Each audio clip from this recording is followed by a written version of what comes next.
Welcome to the program. This is What's Your Story? My name is Catherine Mwangi here at the Sarova Stanley. Grateful to the management for giving us the opportunity to film this beautiful show from here. This is the month of love, February. And of course, everyone talks about love between partners, couples, spouses, etc., etc., etc. But love comes in many forms. And we have the privilege to share today with Pastor Yohan Kim, who is the chairman of the Good News Mission in East Africa. Yes. Karibu sana. Asante sana. And you're not just the chairman of the Good News Mission, but you're also in charge of the International Youth Fellowship. Yes. And Christian Leaders Fellowship as well. Yes. The Mannheim Yes. Institute. Yes. What else have I left out? I think you captured most of them, yes. Most of them. I mean, that's a lot of responsibility. But let's first paint a picture for our audience.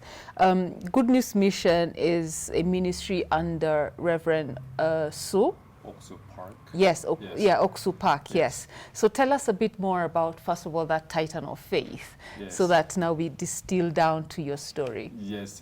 Actually, currently Good News Mission is in all over the country.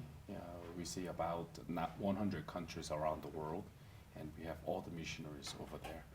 And especially under the Good News Mission, we have youth ministry called IYF, International Youth Fellowship, and then also pastoral ministry called CLF, and then also education ministry called Mahanaim Education Institute. Yes. Yes, so through these, we in the Good News Mission, we are doing the work of nurturing the people, improving the lives of the people through faith.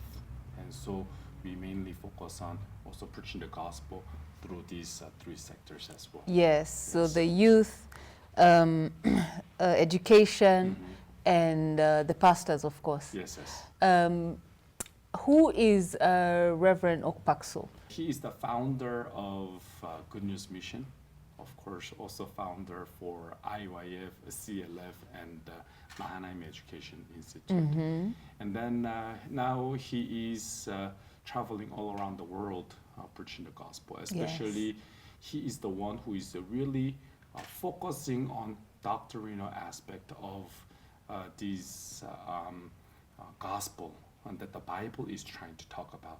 So it is difficult to say doctrine itself. He is really trying to just focus what the Bible is trying to say. Yeah. And so he doesn't want to talk about anything else. Yeah. He believes that everything is in the Bible. So what did the Bible say? That's what he considers the most important thing. Where else nowadays also many churches, they talk about they bring this in, they bring that in, and they bring that in. Yeah. And then it changes the Bible little by little. Yeah. And then nowadays there are many versions of the Bible, trying to have people to understand the Bible more easily. But he really wants to come back to the original form of the Bible and to talk about the true meaning of what the Bible is trying to say. Yes. That's what he's focusing on and spreading the gospel. So I can say that he's an evangelist, preaching the gospel, focusing on the gospel itself all around the world. And he draws massive audiences. I mean, millions of audiences, including heads of state in different countries. We see that. Yes. So, which tells me that, even the people who lead our countries are very open to receiving the gospel. Yes. Especially he believes that also the leadership also has to have the accurate spirit of God inside of them. In countries that there are many issues and problems, which I don't want to really mention as a word, but in order for those kind of problems to be solved in terms of religiously, he strongly believes that it is the Spirit of God in them and can really change the country. So he really focuses on preaching the gospel to the leaders. And so he preached the gospel even to the President of Kenya, President of Ghana, President of Eswatini, he's the king actually, Uganda, all over the country. And recently he was also in the US. Okay. And then he is in the midst of COVID-19 and COVID rules and laws observed in the huge stadiums, especially in Houston. Texas last week. It's just the last week. Okay. They had a huge conference over there, and 10,000 people gathered together over there in America, and then preaching this gospel. Yeah. And so he's focusing on preaching the gospel to the leaders, Yeah. and also to the people in the huge stadiums. Also in November, he also visited Kenya. Yes. And then in Kasarani Indo Arena, that time 1/3 of gathering changed to 2/3. So about 3,000 people gathered in Indo Arena. COVID Yeah. rules observed. Yeah. And also preached the gospel as Yeah. well. So he is also doing the work of preaching the gospel in huge stadiums so that it can reach out to everyone. Yeah. Especially such a time like this, we really need this true message It's of true. God. It's true. Yes. So, how did a young man from Korea, yourself, who was raised by missionary parents, end up being a missionary in Africa? So, what's your story? Connect that for us. Yes, actually, when I opened my eyes, Yeah. I was born literally in the church. Okay. At that time, my parents, they were doing the ministry in Korea.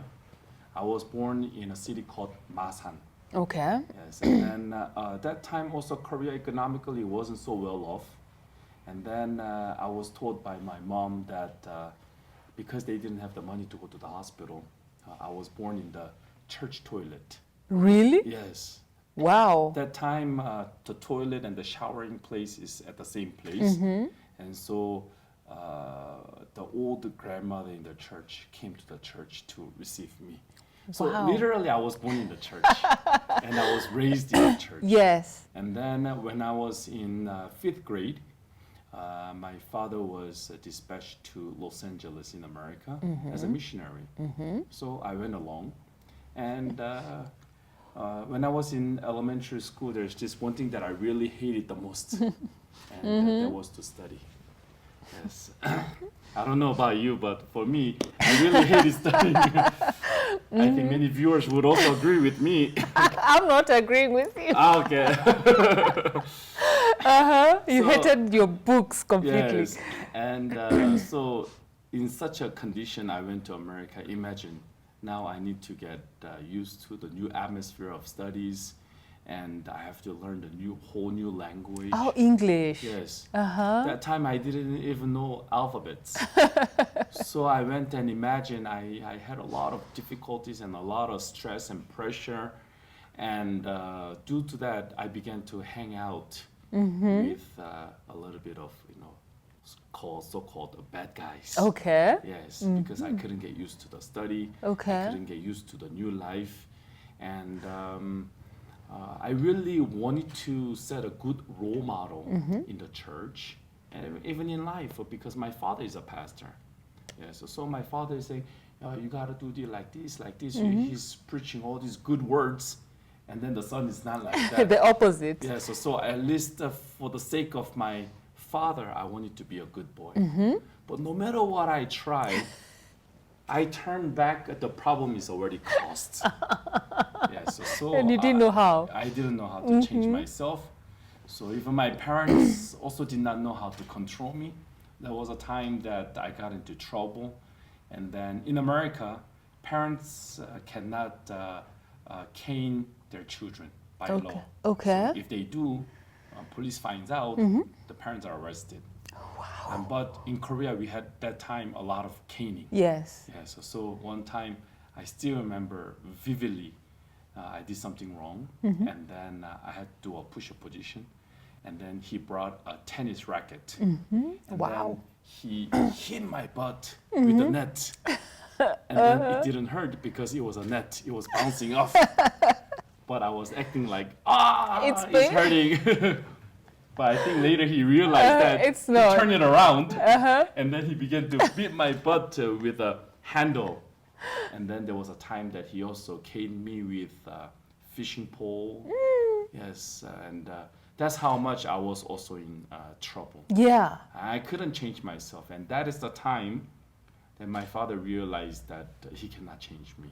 Wow. That is the time that he decided to send me during the summer break, which in America is 3 months, and to go to South Korea for this training under Reverend Oksu Park under the name of International Youth Fellowship. So IYF is the NGO organization, international NGO organization, and doing the work of taming, educating, and training the young people through the change of the mindset. I think parents would all agree. When the children grow up and go to secondary school, don't do this, don't do that, doesn't change them. So the true change needs to come from the heart, and that is called mindset. And we use that in IOIF, that curriculum to change and the youngsters. So when I attended that program, I didn't feel like I was changed. Okay. But the next year he sent me again. The next year he sent me again. The next year he sent me again. About 4 years later, I began to understand little by little what they're trying to say.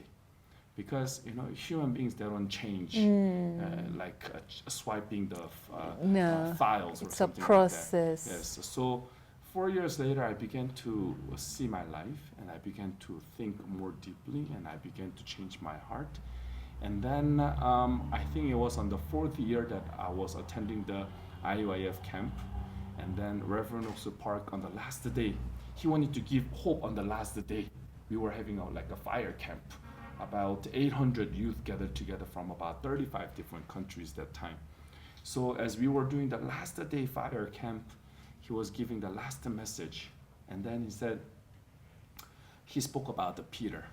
And Jesus, he told the Peter, I will make you into a fishers of men. When I heard that, it just clicked my heart.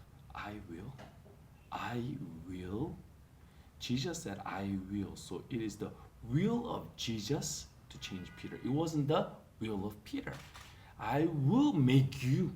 So the one who will make me is not me myself, because I've tried and then I have given it up. So he said, I will make you into a fishers of men.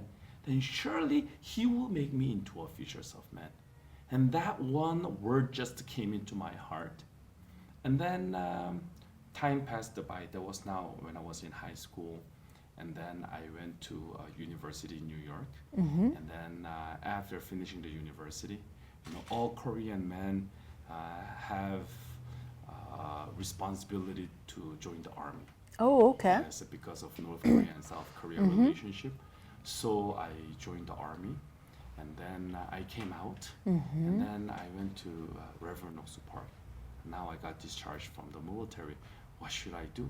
And they said, why don't you join the missionary school to be trained as a missionary? Wow. So I didn't let myself, and I received the guidance and joined the missionary school, received the training for 2 years, and then also theological training. And then one day we were having fellowship together, and then Reverend Oksu Park looked at me and said, by the way, do you like Africa? So I told him, no, I don't like Africa.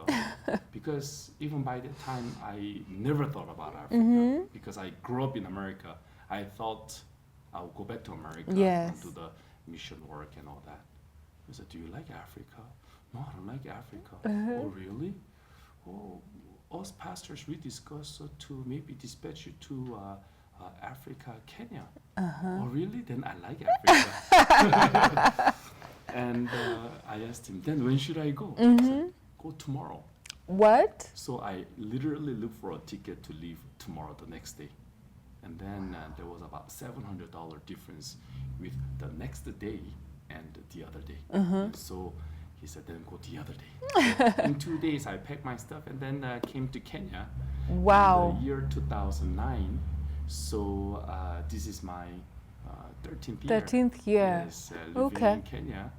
Yes. Okay. And then, so before we go to how you've lived here in Kenya for 13 years, first, how long were you in the army?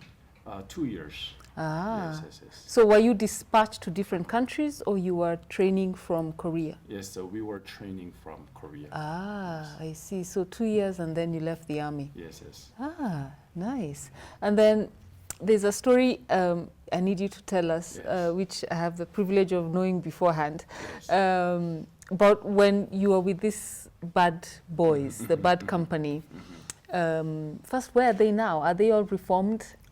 They're all in America. Okay. Yeah, some are in state of Virginia, and some are in California, some are in New York. So you still keep in touch? Yes, yes. We're still So are they keeping in good touch. boys now? And they're all good. Okay. So the incident where the police were involved and you had to spend how many nights or how many days in jail? Close to 2-3 months. Yes. Oh, it's even more than Yes, yes. what had you done? No, actually, there were many incidents, and it was not just once. Maybe just 1 day or 2 days. It was many times. Okay. Yes, yes, yes. So you are a guest of the state. Yeah, I think so. I ate a lot of food from Tex. Yes, and actually, one of the big trouble that I got was I have a very bad habit of driving. Driving. I don't know whether you have seen this movie called Fast and Furious. Yes. Yes. You drive like that. Many young people, the teenagers, they like modifying their cars and race on the street. So it is called illegal race. And then in America, I don't know now because it's been already more than 20 years since I left America. But even that time, if you drive about 20 miles, I remember, about 20 miles above the speed limit, then that is considered as a felony. Okay. Because at that time, this vehicle is not considered as a moving transportation. It is considered as a weapon of hurting other people, killing other people. So if the speed limit is 100 kilometers per hour, and then if you drive above 120 kilometers, now that case is not just misdemeanor or violating the traffic law. Now it is a criminal case, felony. Yes. Okay. So because of that, because I was underage before, I was caught even when I was in 16. And even 16, I started driving in 16. I was caught many times, but I was underage. I was just released. And then on the day that I turned 18, and I was doing a street illegal race, and I was caught, and I was taken to the police station. But now 18, the guardian, the parents cannot be involved. It's about me, myself. Yeah. And so that is the time that I got into a big trouble. Wow. But when you talk about 1 or 2 days, I got caught fighting with a mob of people, and also caught stealing from the shop, and many troubles. Wow. Yes, yes. Wow. And it took 4 youth camps over a span of 4 years, because you were summer youth camps, right? Yes, yes, yes. So you kept going, but there was still no change. But until the 4th one, until you had Reverend Park speaking about becoming fishers of men, that's when something connected with your spirit. I believe that even from the first meeting that I attended, I received a change. But it's just that I myself don't feel it. I feel like when I went to the training and I am in that camp, I feel like I changed to 100%. But when I come back, I see myself coming to 0. So I thought I didn't change. Right. But it wasn't that I was coming back to 0. I was coming back to 10. The next year I go 100, and then when I come back, I am 20 now. When I go to another year, and then I come back, I am 30 now. So in that way, I saw how I was changing. I didn't realize that until 60 year. But even the time that I thought I wasn't changing, I was already in the process of God changing me. Yes, and then eventually made me into a fishers of men. Yes. Sending me to Kenya, and also preaching this gospel, doing the youth development projects, Yes. changing the people like me. Now I understood a lot. Actually, that time when I was in much trouble, even until today, I hate driving myself. I know if I drive, I get into trouble. So if possible, I ask our church brothers to drive for me, other people to drive for me, because I'm not good at driving. Oh, you are very good at driving, so we should put it. I wouldn't want to say that is good, and that is very bad at driving. Yeah. Because if you drive like that, at least one time you make a mistake, and that mistake is going to give you a big problem. Yeah, so I try not to drive if possible. If possible. Yes, Wow. yes. So that 4 years, I knew that I was changing. Yeah. And at first, I really could not find the answer why I am continuously getting into this trouble. I couldn't understand, but now I understand. Okay. After coming to Kenya, I have met with thousands and thousands of youth. Even tomorrow, I'm going to Embu for another youth mindset training. I've met with so many youth with many different life background and many different kinds of problems. If I was like the real pastor's kid, the good, the model, I probably cannot understand. Relate even. How could you do a drug? That's a nonsense. Are you a human being? Although I don't say it like this, in my heart, I probably would judge that youth. Yes, yeah. But any youth that I meet, I cannot judge them in that way. And God gave me the heart to also embrace those weaknesses and lackings. Because when I was their age, I was actually worse than them. And so I often tell them, it's not a problem Yeah. if you also have conversation and also talk about this, have fellowship together, listen to the mind lecture, then it's not a problem at all. Yeah. I was worse than you. I have a story to tell. Yes. Yes, I thought that this was only a trouble. I thought this was only a difficulties. I couldn't understand back then why that was happening. And I realized that all of my life from my birth until now, it was in the hands of God. And God had programmed me to go through those kind of things so that I have a story to tell. Yes. I have the heart to embrace even the weak and the lacking youth in this generation. I hear you. Yes. You it's so spot on. So you came to Kenya upon being commissioned in a record 2 days. Did you even know where you were coming? I didn't know. It was almost my first time coming to Kenya. Okay. I say almost because there was a time that I just visited like 1 or 2 days and then I went back to Korea. So it was almost my first time coming here. And everything was new. Yeah. Everything was different. Yeah. I've never even imagined about myself living in Africa, growing in America. Yes. Wow, 13 years. Yes. And you're here with your family?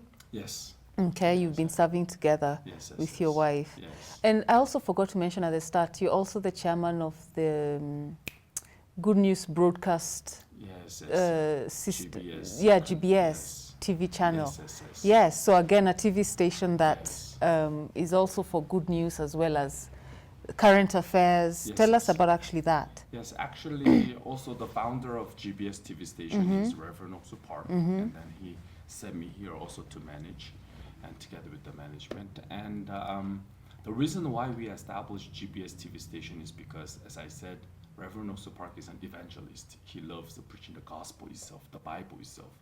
So he wanted to spread the true message of hope. Yeah. What the Bible is talking about, and not about any other things, not what the Bible is talking about, but only what the Bible is talking about. Yeah. He really wanted to deliver the message in a bigger way. Yes, that's why he started GBS TV station. Yeah. And also, other than that, we wanted to put many dramas and also entertainment programs, and to give joy and happiness. Because some programs is difficult for the parents and the children to sit in the same couch to watch it together. Yeah. But wanted to also make many programs where the family can sit together and have hope watching the programs. Yeah, Yes. totally understand. Well, Pastor Yakim, what we'll do now is take a short commercial break. And when we come back, you've heard him mention about the mindset training. It's come up a bit in this first part of the program. We shall get the opportunity to have him train us. Of course, it's something that takes a long time, but we'll just get little snippets from him just so you get to know what kind of, what he means when he says mindset training. I've had the opportunity to sit under him again for a short period of time, and I promise you this is something you want to wait on. So don't go too far. We'll be back right after this commercial break.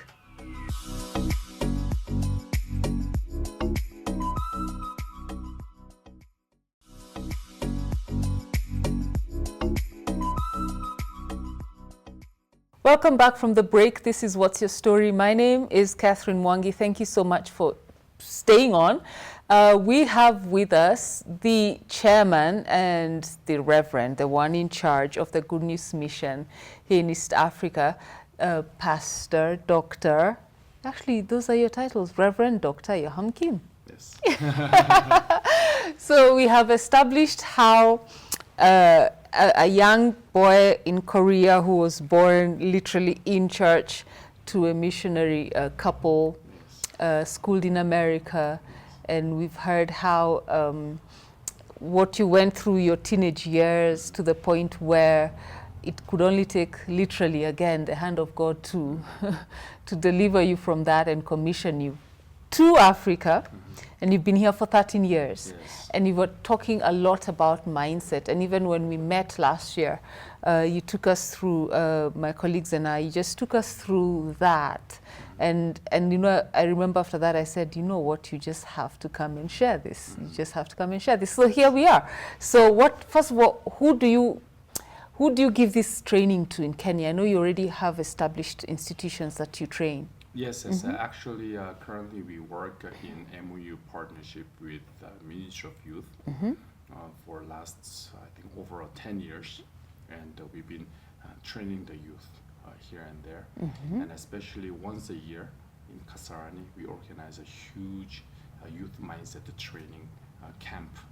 And even before COVID in the year 2019, about 6,000 youth gathered together in Kasarani, in the arena and also outside, and then held this camp as well. Okay. So we mainly focus on training the youngsters, youth. Yes, and then not only that, also last 2 years we also made a partnership together with Public Service Commission and also training and the youth interns. Yes, youth interns. Okay. Yes, and also in high schools. Yes, in also colleges and also universities. Yes. They're also doing this mindset training as Yeah. well.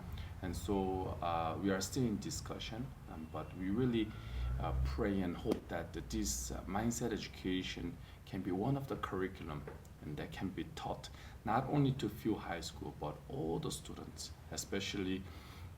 We heard about the last year what has happened about the burning the school and all that.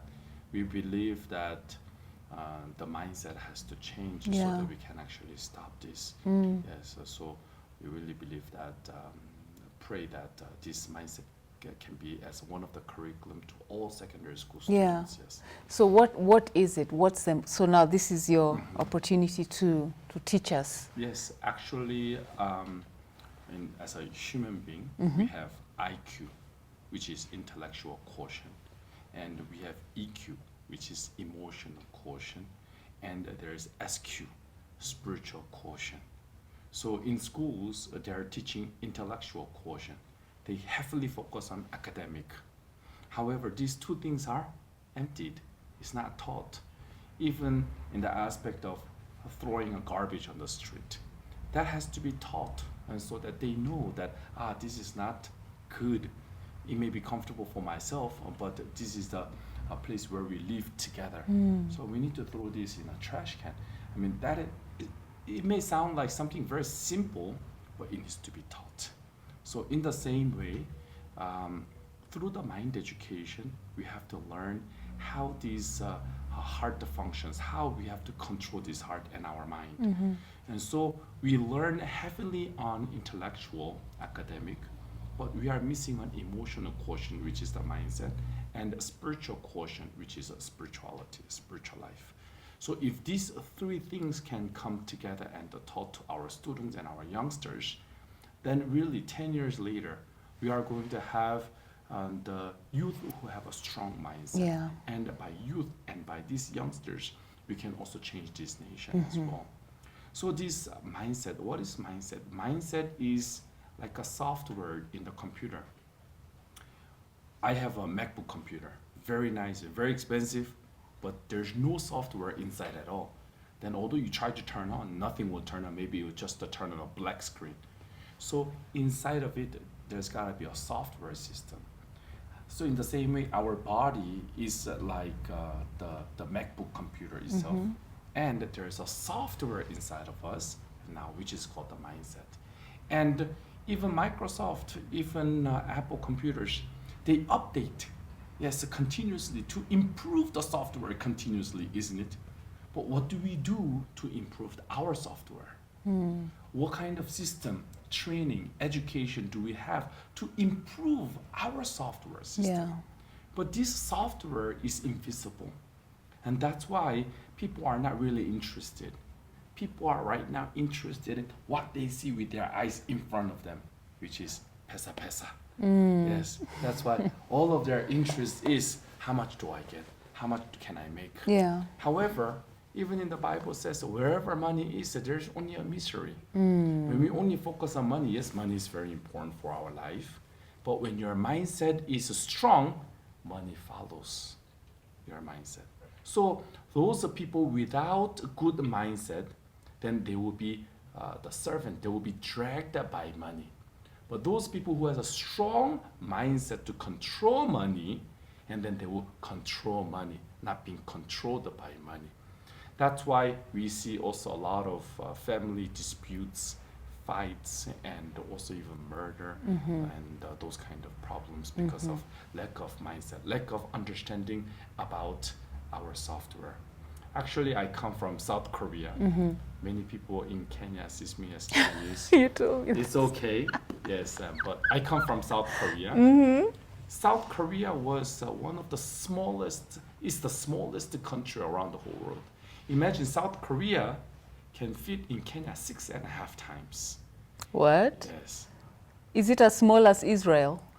I'm Or not maybe so no, sure. Israel is smaller. I think Israel is smaller, yeah. Actually, South Korea is also very small. Okay. In a small country, to the west is a sea, to the east is a sea, to the south is a sea, to the north, we have North Korea. We can't cross the border, so we are completely locked down. Not only that, in that small land, South Korea, 70% of the country is covered by mountains. So we don't have a big plains where we can do the farming in a big way, like a plantation. And not only that, we dig, we have no underground natural resources. Yes, no underground natural resources whatsoever. Maybe if we dig, we may find some stones to build a house, but other than that, there's no underground natural resources. So even the weather, Nairobi weather is the best weather around the whole world, better than New York, better than America, better than Europe. Okay. The best weather. You go to South Korea right now, it's a winter time. Temperature goes down to -5, -10. Deep in the mountains, -15. And when I was in the military, I was working in the deep in the mountain, -15, -20 degrees Celsius during the winter time. And it also snows a lot. Cars are having difficulties to move. And so even when you look at the weather, Korea during the winter time is so cold you can't do the farming. During the summertime it's so hot. The last time I visited, I think it was in the year 2018 or something like that. Okay. Temperature went up to 40 degrees Celsius. Ooh. So it's so hot, so humid, imagine covered by seas. So when you look at South Korea, everything was impossible because of World War II, because of Korean War, everything was demolished. But the president, there was a president called President Park. He realized the importance of changing the minds of the people. Because we didn't have any natural resources, but the only resources that we had was human resources. So he heavily focusing on developing the human resources to bring South Korea. And one of that, the pillar, is the changing the minds and the hearts of the people. During that time, imagine we have gone through the Second World War. We were colonized by Japan, and we had the Korean War. So everyone just had a thought thinking, I think this is our fate. Yeah. We can't be successful. We just have to be thankful with what we have. So no one tried to even step forward and challenge themselves. So they didn't want to have a big success. They didn't even expect it. They couldn't expect it when they look at the situation, because even all the buildings has collapsed. There's no food. Everybody's dying. All they wished was to eat 3 meals a day. That was their dream. So in that state, there was no way that he could develop the country. Yeah. So he realized that in order for us to change this nation, their mindset first has to change. So that's why through the community-based trainings, he began to train the chiefs of the village and to train the people down. And then when their hearts and the mindset began to change, now the whole country began to change so rapidly. Yes, that's why from there we got this idea about mindset training curriculum. And then when people change their mindset, right now, if I were to talk about one thing, it's all about how we see about ourselves. It's all about how we see ourselves. For example, South Korea was so poor, but now through this continuous training, now the way they began to see things began to change. Yes. For example, there was the most famous inventor, and his name is called Thomas Edison. He's the one who invented the light bulbs. He's the one who invented the TV, telephone, electricity, and all of that. However, he was a genius of the genius in America, the most famous genius, even until today. However, when he first went to primary school in his first year, and 1 week later, he came back with a letter. Mommy, mommy, mommy, teacher sent me back with this letter. And so mother just opened the letter and began to read the letter. Yeah. And then the letter said, Dear Mama Nancy, Mama Nancy, your son has a learning disability. And so because of him, the whole class curriculum is being delayed. So why don't you teach him homeschooling and don't send him to school anymore? The moment Mama Nancy read that letter, she broke out into tears. What? My son has a learning disability? And she cried and cried. And the next day on Sunday, she went to church early in the morning and she began to complain to God. God, why did you make my son with a learning disability? As she was praying, God spoke to her in her heart. Hey, Nancy, you see your son as a one with learning disability? Yes, God. Teacher sent me the letter saying that he has a learning disability. I don't think like that. I see your son as genius. What? My son is genius? That is nonsense. Okay. If you want to see your son as the one with learning disability, then that's how it's going to be. Okay, then God, if you see him as a genius, then I will also see him with the same sight and I'll see him as genius. On Monday, Thomas Edison came with a bag. Mommy, mommy, mommy, take me to school. I want to go to school. Today's Monday. Hey, son, Thomas Edison, today you don't have to go to school. What? I want to go to school, mommy. No. Do you remember the letter that you brought to me? Yes. Do you know what the letter said? No. The letter said that you are genius. So you don't have to come to school anymore. You can just learn from home because you are genius. What? Is that what the teacher has said? Yes, that's what the teacher said. From that moment on, Thomas Edison saw himself as a genius. And then he really did become a genius. Then how did we get to know this story? Yeah. Later on, Mama Nancy became old. She passed on. And as Thomas Edison was organizing the mother's stuff, from her drawer, deep inside, he found a letter. So when he opened up, it was a letter that he brought when he was in elementary school in the first grade. I wasn't a genius. I was the one who was having a learning disability. But starting from the time that I began to see myself as a genius, I was truly able to become genius. Yeah. Right now, many people are in difficulties economically and socially because of pandemic. Now, I really want to tell the audience, it's all about your mindset. With your weak mindset, or I would say negative mindset, If you see the situation and just accept it the way you see and say that it's difficult, I can't do it, I am poor, I am suffering. Yes, in your eyes it may be true, but that's how you are going to be. However, if you change your mindset, just kidogo to, yes, that is the only Kiswahili word that I know. Yes, just change the mindset, just kidogo to. Yeah. The positive aspect of it. Right now is difficult, but if I search for the way, there is always the way. Let me search for the way. Don't sit down. Search for the way. Then God, He has truly created the way inside the water.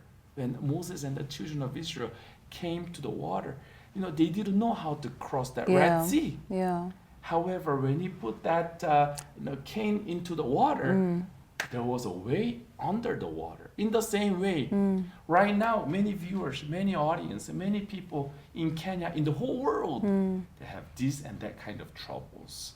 But don't just speak the way you see it.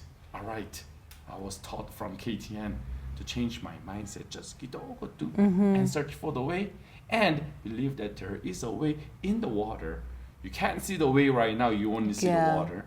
But inside there's a way. Yeah. Then with that changed mindset, if you change your view a little bit more and step forward, then you start finding the way. So all he did was just to change the way he looked at himself. From a learning disability, from a person who is a genius. Yeah. That's how powerful the change of the mindset is. So, you see, for the viewers, and the reason I wanted you to share the story is especially the one for Thomas Edison. So anytime you get to your house and you switch on your bulb, you need to remember the person who invented it had been cancelled by his teachers, the ones who should have actually been the ones at the forefront to help him, to nurture him, to work with him, but they're the ones who cancelled him first.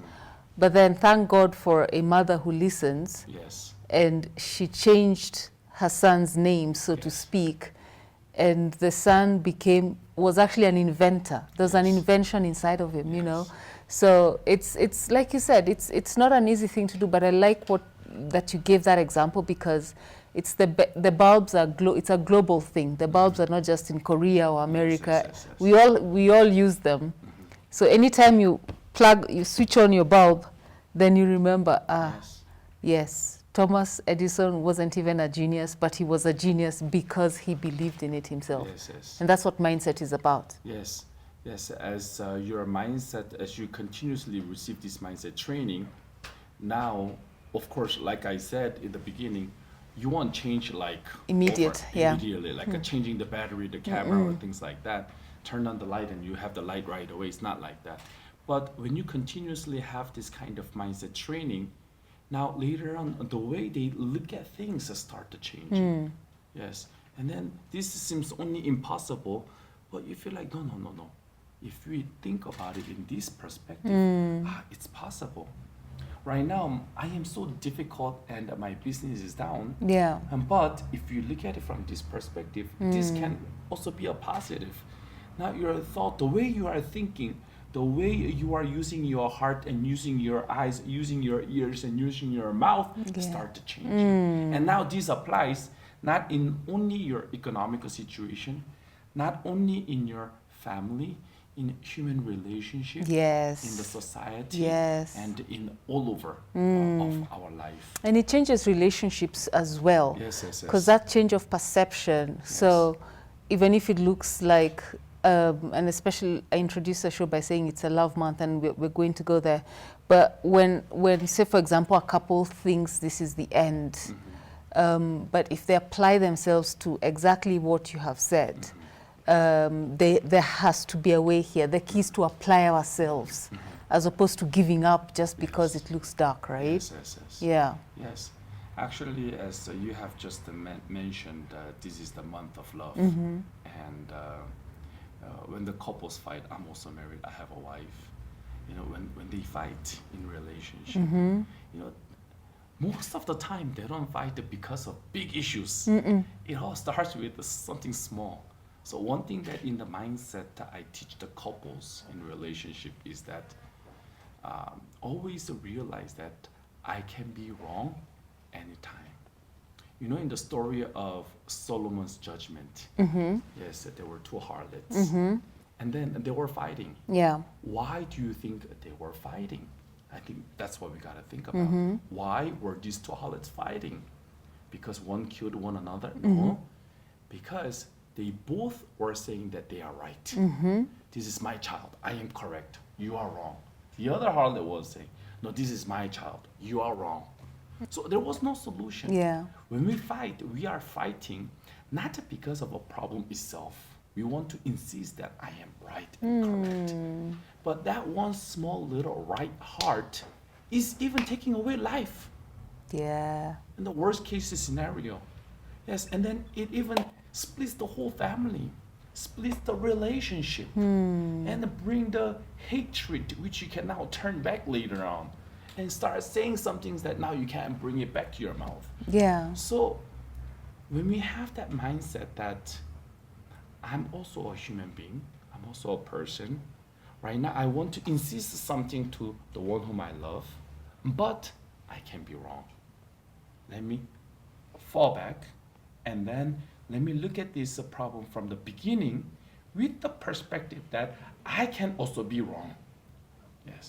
So these two harlots that were fighting. And then King Solomon, he said, bring the sword, cut the baby in half, and then give half to her, half to the other harlot.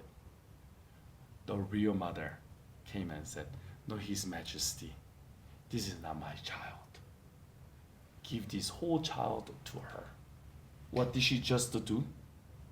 She just now forsook her right heart. I'm wrong. Oh, His Majesty, I'm wrong. She's right. Give the baby to her. Yeah. I'm wrong. What did she do? She forsook that heart that I am right away. When she forsook that heart that she is right, she was able to receive the blessings. Yeah. She was able to find a relationship. She was able to gain back everything. Yeah. So in order for us to have the right loving relationship, it also starts from the heart. It doesn't start from the body. Love starts from the heart. From the heart. And how do we do it? Through the change of the mindset.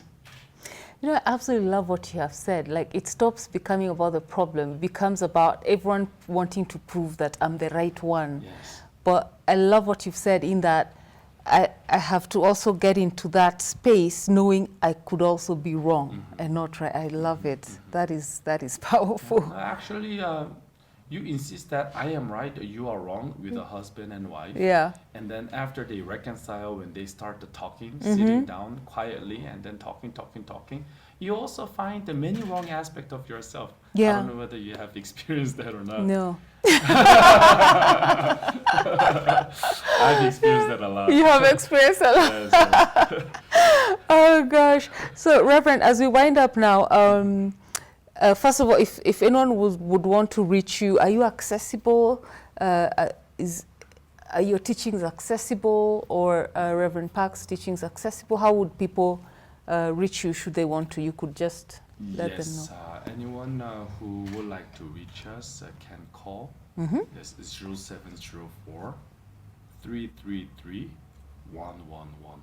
I think it's very easy. 0704 333 111. It's a hotline. Yes, actually it's my personal assistant who is receiving that phone call Okay. 24/7. Okay. Yes, and nowadays also amongst the young people, as the generation is going, one case that is really worsening the youth is drug addictions. And the only thing that can change, even I've met with so many people, parents sending their children to rehabilitation center, but many cases, I won't to say all, but many cases when they come back, they go back to drugs. Yeah. So actually, what kind of rehabilitation do we need to have? It is the change of the mindset. I think those who are in a bad condition, they need medical support and assistance, but also in order for us to solve this problem permanently, the mindset has to change. So anyone who needs that help, you can also call that number.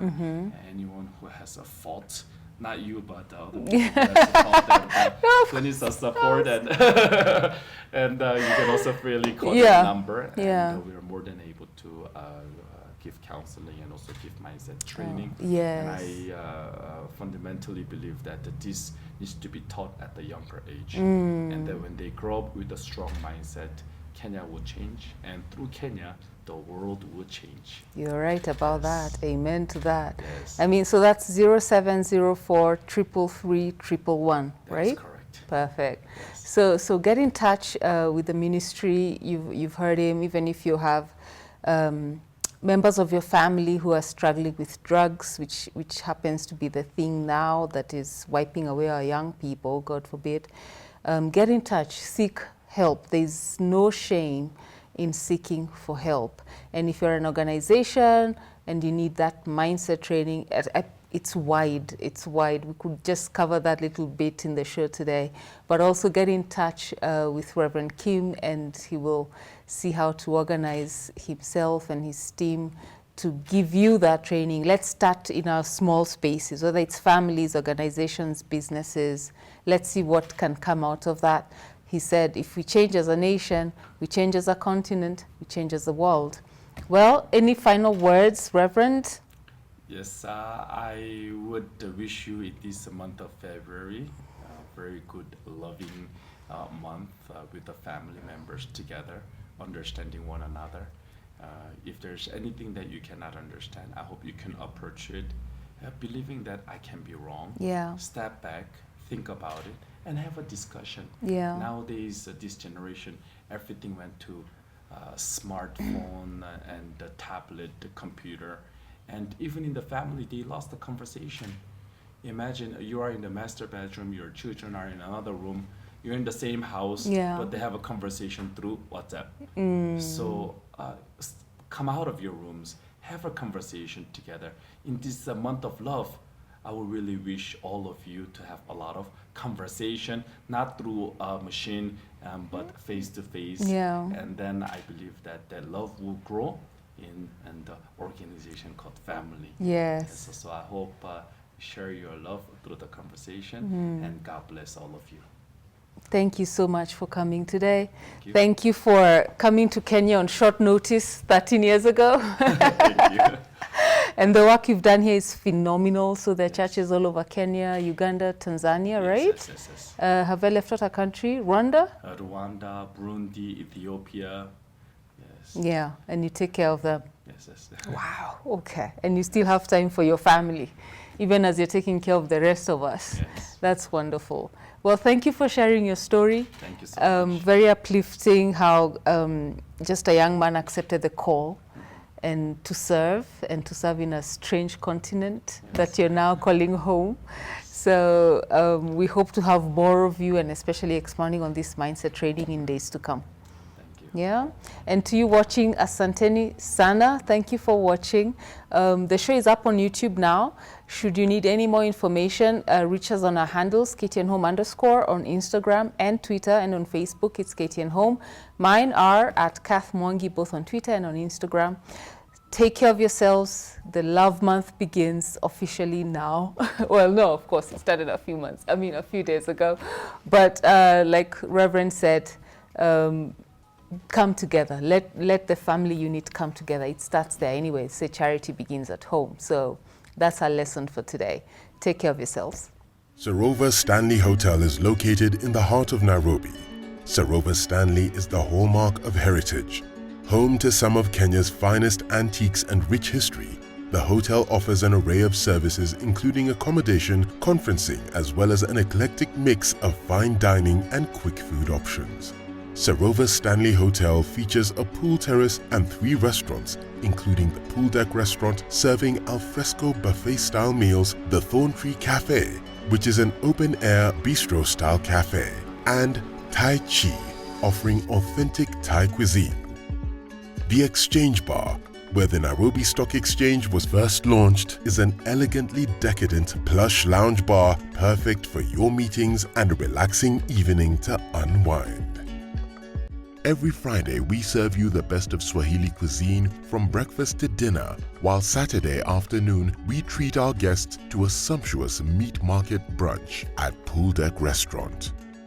Visit Sarova Stanley today for refreshing African hospitality.